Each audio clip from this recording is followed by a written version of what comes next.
What's the meaning of critical mass?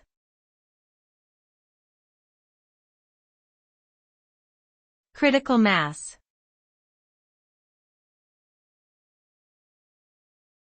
Critical mass.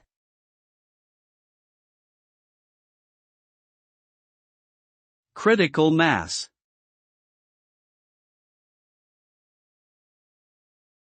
Critical mass.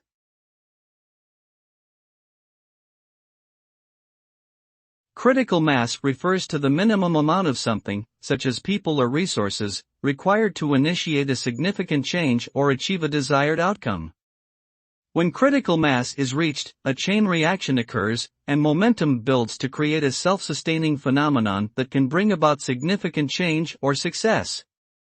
This concept is widely used in business, technology, and social movements to describe the point at which a project, idea, or movement gains unstoppable momentum and becomes successful.